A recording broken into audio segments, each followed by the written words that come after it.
தொண்ட நாயனார் பத்தி சொன்னாங்க. அவருடைய இயற்பெயர் பரஞ்சோதியார். அவர் நரசிம்மவர்ம பல்லவன் கிட்ட தளபதியாக முதல்ல வேலை செஞ்சுட்டு இருக்காரு. ஒரு காலகட்டத்துக்கு மேல போகும் பொழுது அவருக்கு இந்த வீரம் போர் இது மேல இருந்த பற்றெல்லாம் விட்டு போய் நாம இறைவனை தேடி புறப்பட வேண்டும் அப்படிங்கிற எண்ணம் வருகிறது. அதற்கப்புறமா கடைசி காலத்துல இறைவனுக்கு சேவை செஞ்சு வாழ்ந்து வந்து கொண்டிருக்கிறார். அப்படி வாழ்க்கையை ஓட்டிட்டு போயிட்டு இருக்கார். கொஞ்ச நாள் ஆனதுக்கு அப்புறம் சிவபெருமான் அவரை சோதிக்க வேண்டும் என்ற எண்ணத்திலே வருகிறார். அப்ப அதுக்கப்புறம் தான் பின்னாடி சிறு தொண்ட நாயனார்ங்கிற பேரே அதுக்கப்புறம் பின்னால்தான் வருது. சிறு தொண்டு செய்வதாக எண்ணி வாழ்ந்து வருகிறார். அதனாலதான் அவருக்கு சிறு தொண்ட நாயனார்ங்கிற பேர் வருது. இவங்க சொன்ன மாதிரி என்ன சொல்றாங்க, நரப்பசு வேணும், அந்த பையனுக்கும் 5 வயசுக்குள்ள இருக்கணும், அதுவும் அந்த வீட்டுல ஒரே குழந்தையாக இருக்கணும், தலைச்சன் குழந்தையாக இருக்கணும் அப்படிங்கிற ஏகப்பட்ட கண்டிஷன் போடுறாரு நம்மால்.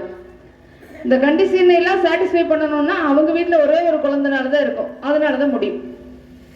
ஸோ அதை சரி பண்ணணும் அப்படிங்கிற காரணத்தினால அந்த சிறு தொண்ட நாயனார் அவங்களுடைய மனைவி திருவெண்காட்டு 2 பேருமாக சேர்ந்து அந்த குழந்தையை எடுத்துட்டு வந்து, அது என்ன சொல்றாராம் பாருங்க சிவன், அவங்க அழுக கூடாது, அழுது ஒரு சொட்டு கண்ணீர் கூட அந்த பசுவின் மேல, அதாவது அந்த மாமிசத்தின் மேல விழக்கூடாதுன்னு கண்டிஷன் போடுறாரு.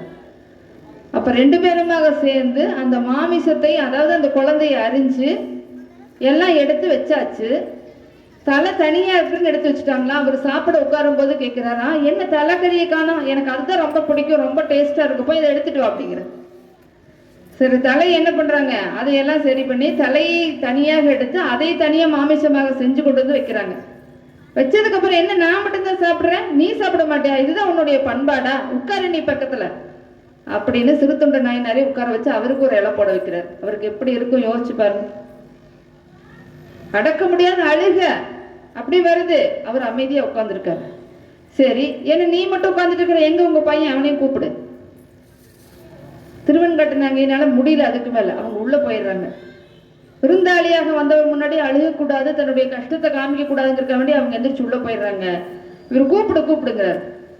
சீராளா அப்படின்னு இவர் கூப்பிடுறாரு, வரல. 2வது தடவை சீராளான்னு கூப்பிடுறாரு, அப்பவும் வரலையா. மகனே சீராளா அப்படின்னு இறைவனை நினைச்சிட்டு கூப்பிடுறாராம். அப்ப என்ன நினைச்சிட்டு கூப்பிடுறாராம், இந்த மகன் இறைவனுடைய குழந்தைன்னு நினைச்சு கூப்பிடுறாராம் கடைசியா. அப்ப அவன் ஓடி வரானா. அன்னைக்கு பிறந்த பையன், அன்னைக்கு பிறந்த நாள் சந்தோஷமாக எப்படி பள்ளியிலிருந்து ஓடி வருவானோ அதே மாதிரி ஓடி வருகிறான். அன்னைக்கு அவனுக்கு நடந்தது எதுவுமே தெரியல, அப்படி ஓடி வருகிறான்.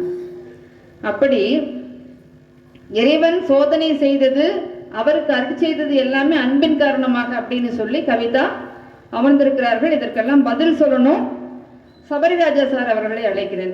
ஆக்சுவலா ஆங்கிலத்துறை